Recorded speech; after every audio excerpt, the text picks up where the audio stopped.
Hello and welcome. My name is Craig Mazin, and this is episode 403 of Scriptnotes, a podcast about screenwriting and things that are interesting to screenwriters. On today's show, something we have never done before. It's just me. No guest, no John. He's off visiting family, I believe, in Colorado. So it's just me today. And we're going to do something that I've been looking forward to doing for a long time. I'm going to be talking to you today about structure and character and kind of giving you my whole theory on how to write a movie. I know it sounds like a lot, and it is a little bit of a lot. It's a talk that I've done at the Austin Screenwriting Film Festival a number of times. I haven't done it in a while, and I feel like their exclusive right to it has ended, so now I'm giving it to you. This is sort of my how to write a movie. But before we get into that, we do have a little bit of business to go through, and it's about our live show, our next live show. We've talked about this before. It's going to be on the evening of Thursday, June 13th, here in Los Angeles at the Ace Hotel, which is a beautiful venue. And it is benefiting Hollywood Heart. We do this every year. It's a great charity. We have probably the best guest lineup we've ever had. We have Alec Berg, the showrunner of Silicon Valley and Barry. We have Rob McElhaney, showrunner of It's Always Sunny in Philadelphia. We have Courtney Kang, writer of Fresh Off the Boat. And we have Melissa McCarthy and Ben Falcone. And by the way, that's Melissa McCarthy and Ben. I'm not talking about other Melissa McCarthy and Ben Falcones that you don't know. I mean, the ones you know, those. It is just about the most comedy firepower I think we can ever assemble on one stage for this show. You're not going to want to miss it. Tickets, I believe, are still available, but we're getting close to running out. So take a look at the link in the show notes and get your tickets. All right, let's get into it. So when we talk about writing a script, a lot of times we're talking about structure. There are, 4 million books about structure. I went online and I looked for just images based on screenplay structure. And what I saw was kind of mind-blowing. There are these long, narrow lines with little ticks on them. And then there's a pie chart. And then there's a swirly thing that kind of looks like a snail shell. There's a triangle. There's a diamond. I think there's a parallelogram. And if there's not a trapezoid, maybe one of you can get on that. All of this is designed to help you learn how to structure a screenplay. Here's the problem. All of it is done from the wrong end. All of it. It's all done from the point of view of analysis. They look at things, they take them apart, and then they say, look, all these pieces fit into this swirly shape or this diamond. The issue is that's not going to help you actually write anything, because when you write, you're starting from scratch. You're not breaking something apart. You're building something out of nothing. And when you're building something out of nothing, you need a different set of instructions. I can think of a doctor who takes bodies apart. That's a medical examiner or a coroner. That's not the doctor you want to go to make a baby, for instance. It's just a very different thing, right? So we're going to come at it from the point of view of making babies, and your baby is your script. Don't worry, we're going to keep this safe for work. So structure. Structure. Screenplay is structure. You need to know how to do your structure. Structure, I'm here to tell you, is a total trap. Yes, screenplay is structure, but structure isn't what you think it is. Structure doesn't say, this happens on this page, this happens on that page, here's a pinch point, here's a stretchy point, here's a midpoint. Structure doesn't tell you what to do. If you follow strict structural guidelines, in all likelihood, you will write a very well-structured bad script. Structure isn't the dog, it's the tail. Structure is a symptom. It's a symptom of a character's relationship with a central dramatic argument. Take a moment, think about that for a second. I'll repeat it. Structure is a symptom of a character's relationship with a central dramatic argument. Structure isn't something you write well, it's something that happens because you wrote well. Structure is not a tool, it is a symptom.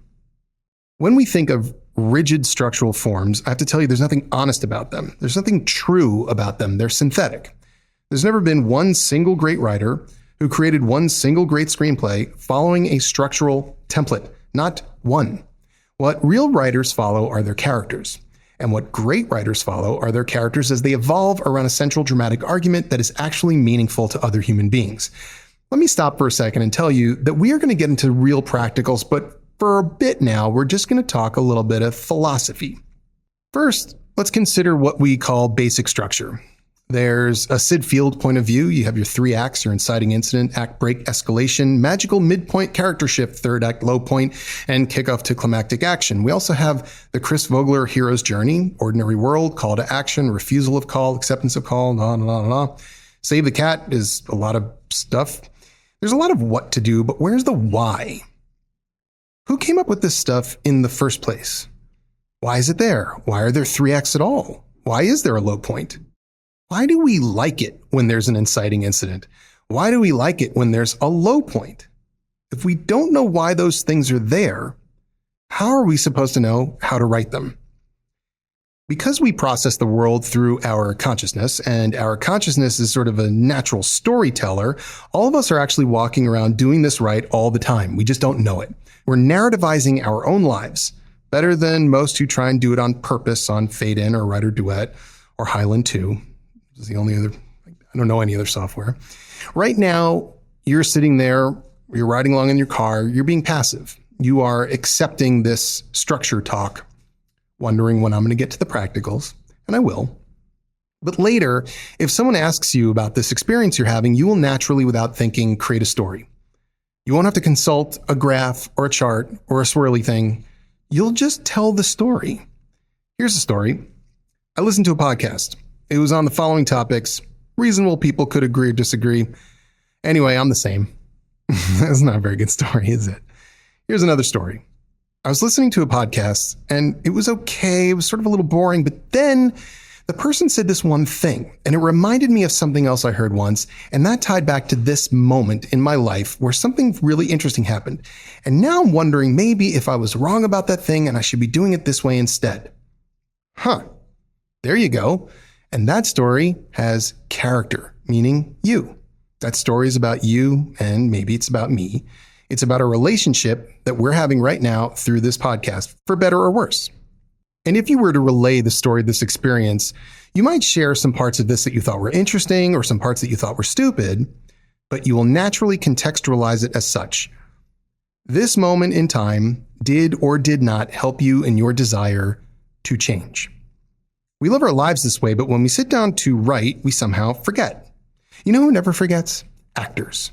They have to get it because they're the characters and we are experiencing them as the characters. So there's that old cliche line, what's my motivation? Well, it's not a joke. Believe it or not, that is the key to structure. What is the purpose of all this storytelling that we engage in, all this narration? Well, narration helps us move through a changing world, and story is about a change of state. There are 3 basic ways your story changes, and this applies, I think, to every possible story. The first way is internal. This is whatever's going inside the character's mind. This is the things they're thinking, they're feeling, their emotions. And this axis goes all over the place. It zigzags up and down. Then there's interpersonal. That's the main relationship of your story. It has a start, it has an end. It usually begins in a kind of neutral way. Then, depending on how your story unfolds, it can dip and then rise and then plummet and then spike. And finally, you have the external axis. That's the narrative, the plot, the things that are going on around you. And that generally is just a straight line, start to end. All of this is made up of scenes. And within scenes, we're doing something that follows the Hegelian dialectic. Calm down. You don't need to look it up. I'll help you out. The Hegelian dialectic basically is a way of thinking about how we formulate ideas and thoughts and arguments. You take a thesis. That's a statement. Something is true. And then you apply to that an antithesis. No, that's not true, and here's why. Those things collide, and in theory, what results from that is a new thesis called the synthesis. And that starts the whole process over again. That synthesis becomes a thesis. There's an antithesis, a new synthesis. That becomes a thesis. Constant changing. Every scene begins with a truth. Something happens inside of that scene. There is a new truth at the end, and you begin, and you begin. And who is the person firing these antitheses at these theses? You. So as we go through this talk, never forget this one simple fact. At any given moment, as you begin a scene, you have a situation that is involving those three axes, and you are going to fire something at least one of them to make something new. That is all story is. But what is the glue that holds all of those changes together? What's the glue that you, the creator, can use to come up with your antitheses and get your new syntheses and do it over and over again? And that brings us to theme. Theme is otherwise known as unity. Unity is a term that was first used by Aristotle in Poetics, and this is one you actually should read. I know, you're like, oh, Aristotle, Hegel, Hegelian dialect. Calm down. It's fine.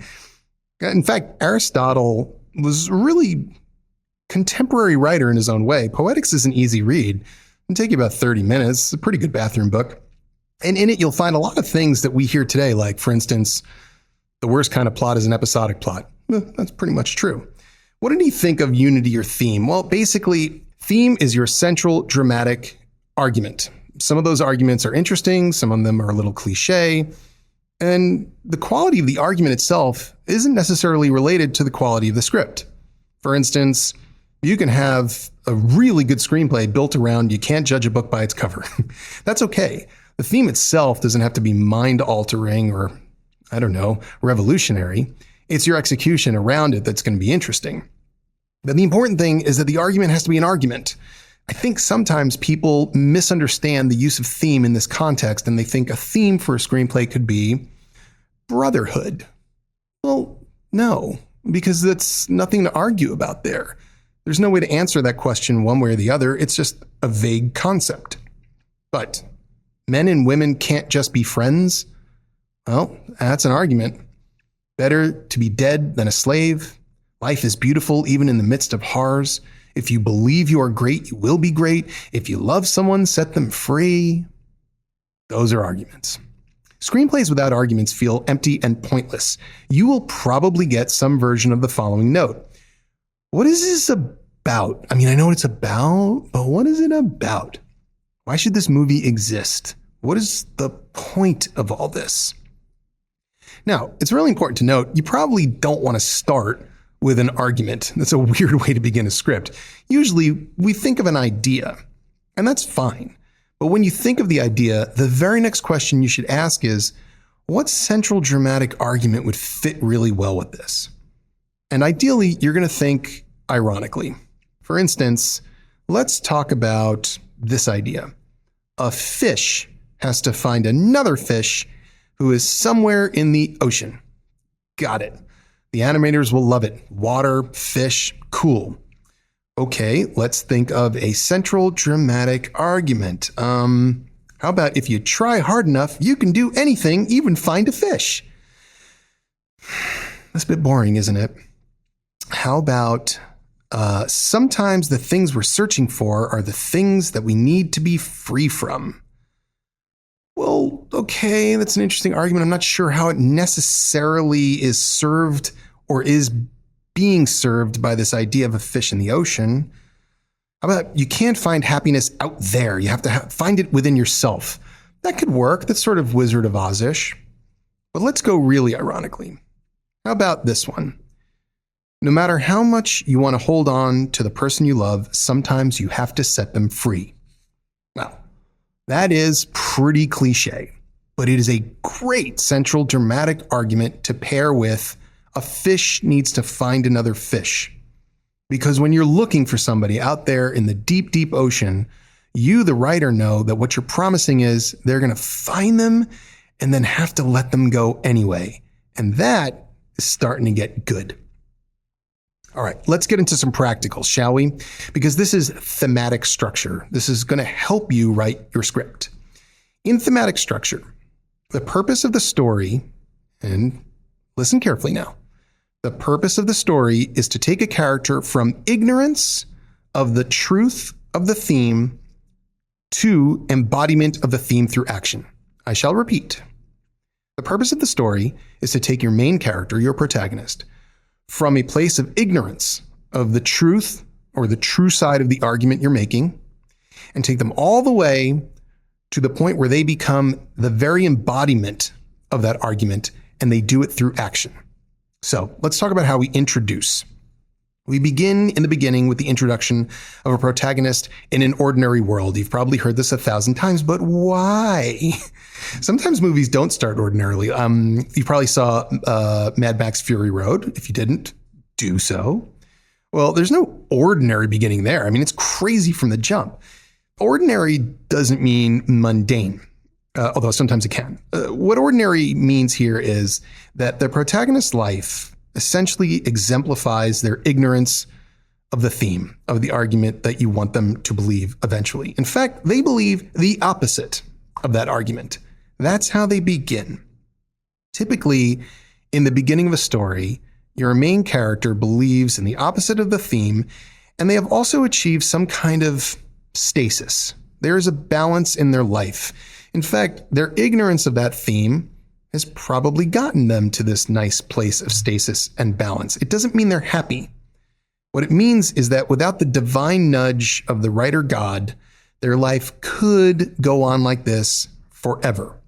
It's not a perfect life. It's not the best life they could live, but it's the life they've settled for. Their stasis is acceptable imperfection. If we're going to circle back around to my favorite fish movie, Marlin can live with a resentful son as long as he knows his son is safe. That's acceptable imperfection. I get it. Nemo resents me. He's angry at me. He feels stifled by me. That's okay. He's alive. I can keep going this way. And then along comes you, the writer. Your job is to disrupt that stasis. So you invent some sort of incident. Aha, now we know the point of the inciting incident.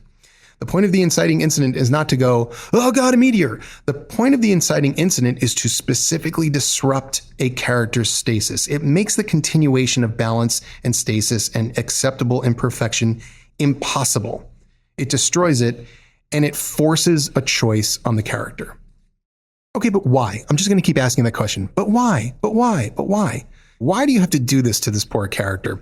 Because you are the parent and you have a lesson to teach this person or animal or fish. Your motivation is part of your relationship to your character. You don't write an inciting incident. You don't write push character out of safety that gives you no real guidance to let something blossom. What you write is an ironic disruption of stasis. Ironic as in a situation that includes contradictions or sharp contrasts that is, and hear me out, genetically engineered to break your character's soul. You're going to destroy them. You are God, and you are designing a moment that will begin a transformation for this specific character. So you have to make it intentional.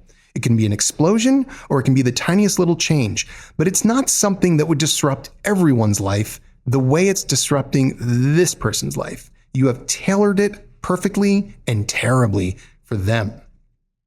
So, what's the first thing your character wants to do when this happens to them? Well, if they're like you or me, they're going to immediately try and just get back to what they had. They have to leave their stasis behind because you've destroyed it.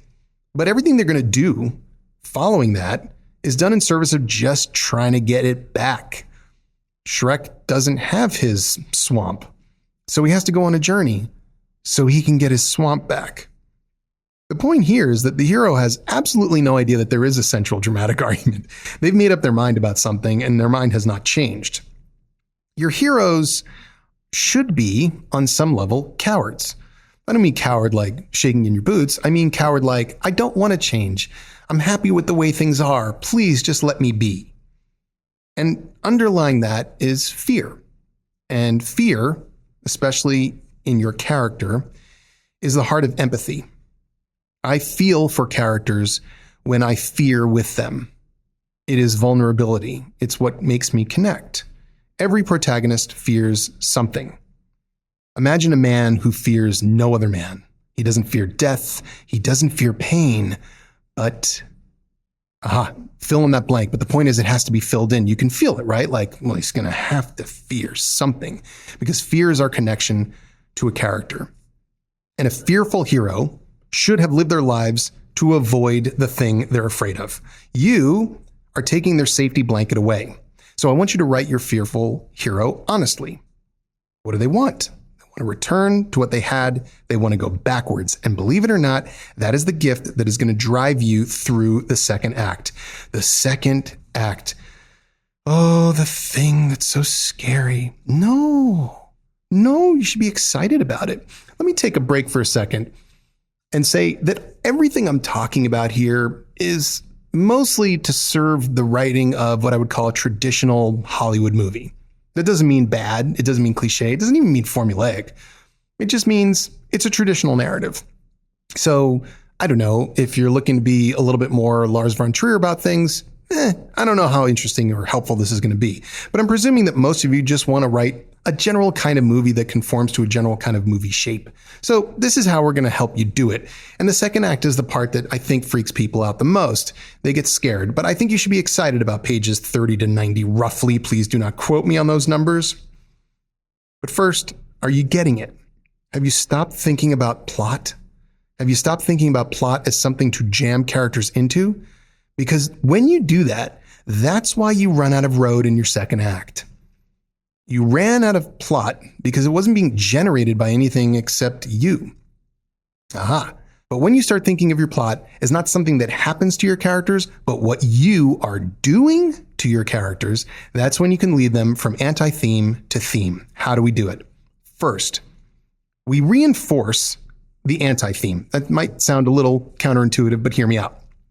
You've knocked your hero out of their acceptable stasis. They are now on the way to do whatever they need to do to get back to it. The hero is going to experience new things. And I want you to think about making those new things reinforce her belief in an anti-theme, because this is going to make them want to get back to the beginning even more. Oh, it's delicious. We're creating a torture chamber, basically. Keep thinking that way. Imagine your hero is moving backwards against you, and you push them forward, and they push back. Aha, good. Design moments to do this. You're going to keep forcing them forward, but you're also going to put things in their path that make them want to go backwards. That's tension, that's exciting, and more importantly, when they do get past those things, it will be meaningful. You want to write your world to oppose your character's desires. So you're going to reinforce their need to get back. Aha. So let's see. Marlin wanders out into the ocean. His theory is the ocean is really, really dangerous. What should the first thing be? Maybe let's have him meet some sharks. And actually, oh, you know what? They're not scary at all. Oh God, yes, they are. The ocean is in fact way worse than he even imagined. That's what you need to do. He needs to get his son back really, really soon so he can return to stasis. And then, when you've done that, you're going to introduce an element of doubt. Something or someone lives in a different way. Someone or something in your story is an example of the life of theme rather than the life of anti-theme. So remember, your hero believes in one side of the central dramatic argument. It's the wrong side. You want them to believe the other one, okay? But they believe the wrong one. They need to run into someone or something that believes in the right side of it. This element of doubt creates a natural conflict with the protagonist because, of course, I believe this, you believe that. But it's also attractive to them on some level because, and again, really important, your hero is rational. This is a critical component of a good hero. You are dealing with somebody that probably lives irrationally, fine, but they have to have the capacity to see that maybe there is a better way, okay? You're living things maybe the wrong way, but you need the capacity to see things going the right way. It is fear that separates the irrational hero from their rational potential. And because they're rational, when they get a glimpse of this other way of being, they're going to realize there's value to it. Through circumstance or accident or necessity or another character's actions, these are all things you're inventing, but here's why. The hero is going to experience a moment of acting in harmony with the right side of the central dramatic argument. This could involve their own action, or it could be something that they watch someone else do or something they experience passively. But this is why the magical midpoint change occurs. See, now you know why. You're not just doing it because a book said. These things generally happen in the middle of the movie because our hero's belief system has been challenged. There is an element of doubt.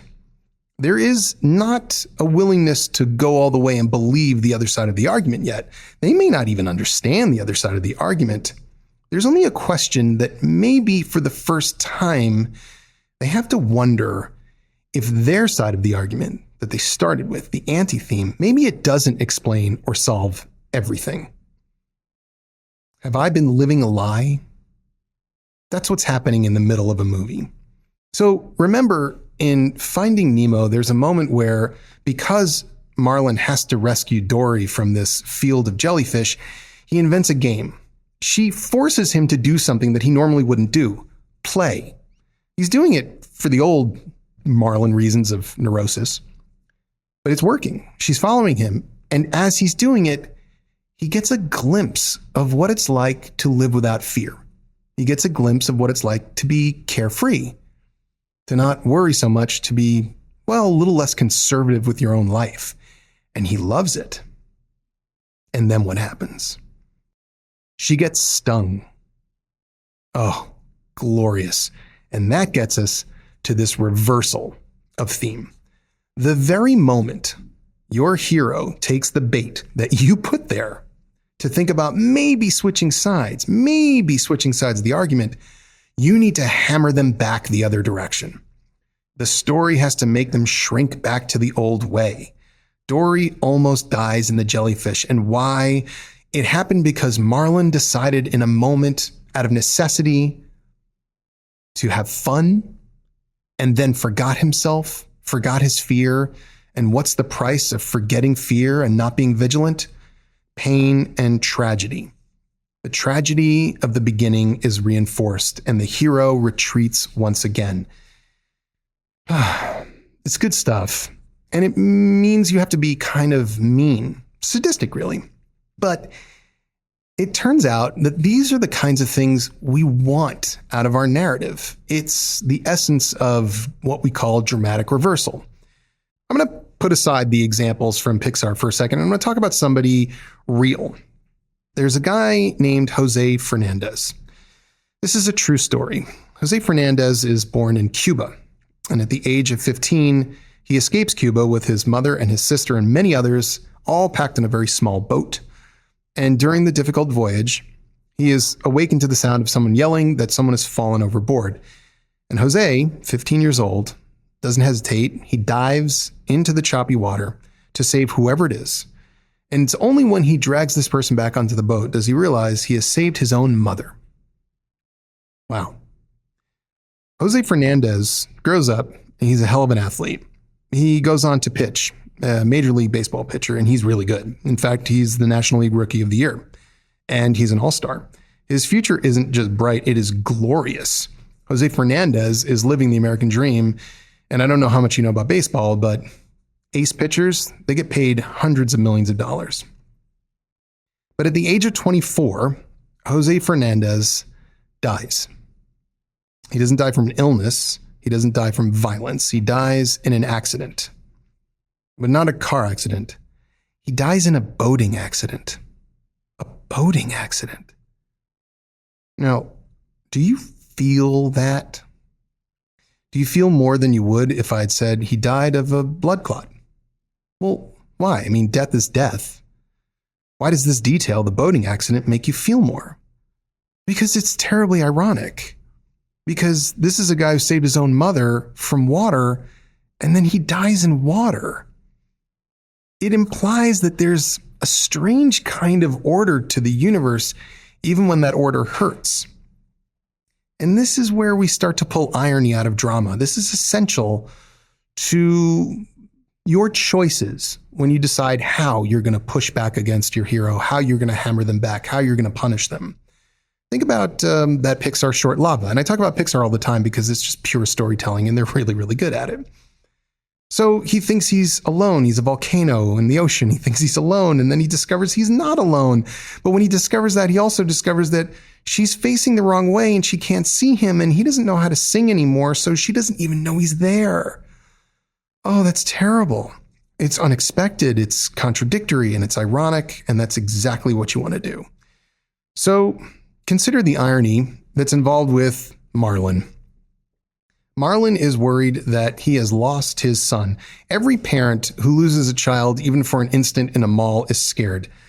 But that's not enough. Let's talk about what the people at Pixar understood they needed to do to this character from the very start to punish him so that his journey would be that much more impressive. It's not enough to say, look, you love your kid is lost, you got to go find your kid. Everybody loves their kid, right? Okay. Well, they go a step further. They say, you know what? There's no mom in the picture. Mom died. It's just you. You're a single dad. You're the only parent. You got to find your kid. No, that's not enough. How about this?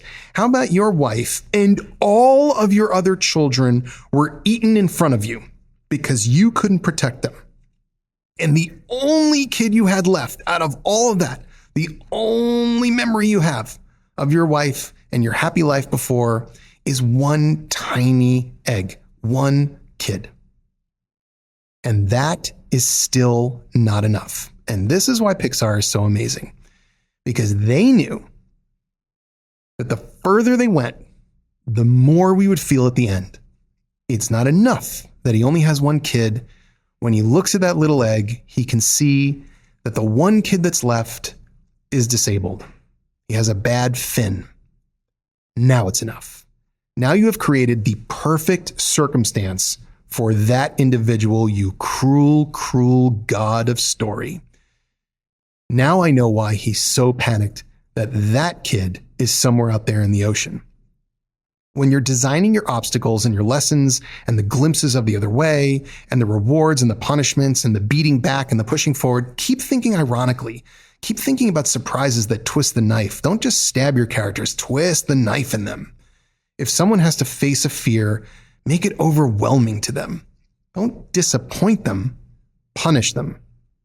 Make your characters lower their defenses by convincing them that everything's going to be okay, and then punch them right in the face, metaphorically. So, sorry to tell you that as a writer, you are not the New Testament God who turns water into wine. You are the Old Testament God who tortures Job because, I don't know, it seems like fun.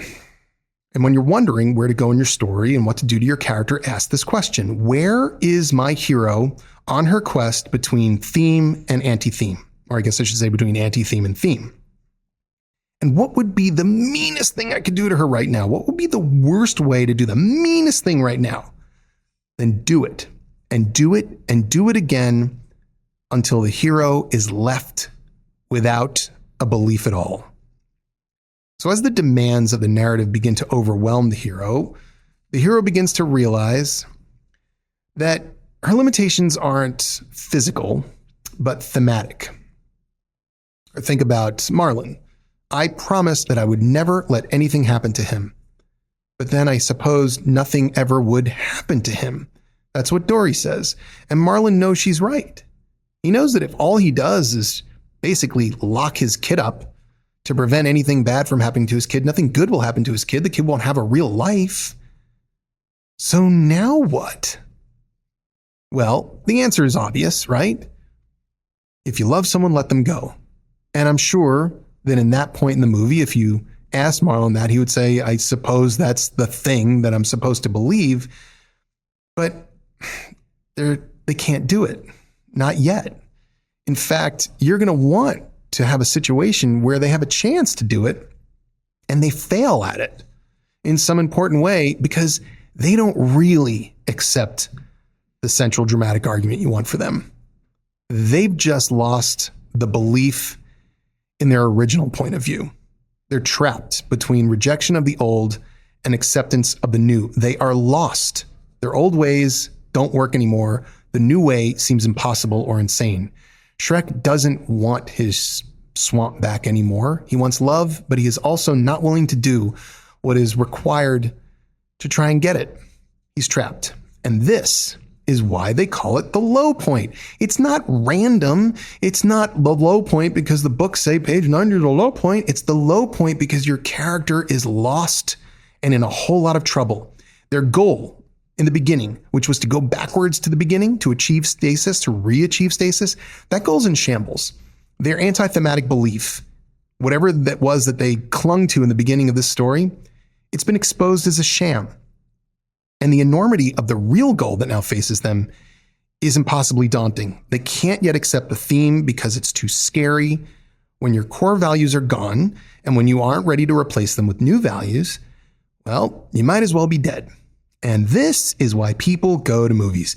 So, granted, we love the lasers, we love the explosions, we love the kaboom, and we love the sex, and we love the tears. But what we need from drama, and when I say drama, I mean the drama of comedy and the drama of drama, what we need are these moments where we connect to another person's sense of being lost, because we have all been lost. And that's why the ending is going to work. Because without this, there can be no catharsis. Catharsis comes from the Greek word for vomiting, I'm pretty sure. So just think of a lot of your plot as shoving really bad food down the throat of your hero, because that's how you're going to get to this catharsis. Now, I want to say that these approaches don't help you map out a second act. What these approaches do is help you develop your character as they move through a narrative. And that narrative is going to impact their relationship to theme. And when you finish that movement of this character interacting with story so that their relationship to the theme is changing from, I don't believe that, to, okay, I don't believe what I used to believe, but I can't believe that yet. Suddenly you'll be somewhere around the end of the second act. And here is the big secret. John and I have said this many, many times. There are no acts. So you can't really be scared of the second act. It doesn't exist. It's not some sort of weird wasteland you have to get through. It's just part of one big piece. There's one act. It's called your story. And now we get to the third act, end of your one act. And this is the defining moment. Your character needs to face a defining moment. And this defining moment is their worst fear. It is their greatest challenge. This is the moment that will not only resolve the story that you're telling, but it will resolve the life of your character. This moment will bring them to a new stasis and balance. Remember synthesis? Thesis, antithesis, synthesis. Here we are again. But what are you going to do? You have to come up with this thing. This is the difference between what I'm saying to you now and what a lot of books say. Books will say, defining moment goes here. And I'm saying, yeah, but how? What makes it so defining? You're going to design a moment that is going to test your protagonist's faith in the theme. They need to go through something where they have to prove that they believe this new theme. Okay? They have to prove it. It's not enough to say, okay, I get it. What I used to think was wrong. There's a new way that's right. That's not enough. They have to prove it. And they have to prove it in a way where they literally embody the point of that idea with everything they have. But before you do that, don't you want to torture them one more time? Of course you do. The relapse, a nice ironic relapse. You want to tempt them right before this big decision moment, right before the defining moment. You want to hold that safety blanket up and say, go ahead, go back to the beginning. You get it. The thing you wanted on page 15, I'm giving it to you. Don't go forward. Don't change. Go back. And what do they have to do? They have to reject that temptation. You design a machinery where they have to reject that temptation and then do something extraordinary to embody the truth of the theme. And now you get acceptance through action. The hero acts in accordance with the theme. Specifically by doing so, they prevail. They have to act. So let's go back to Marlin.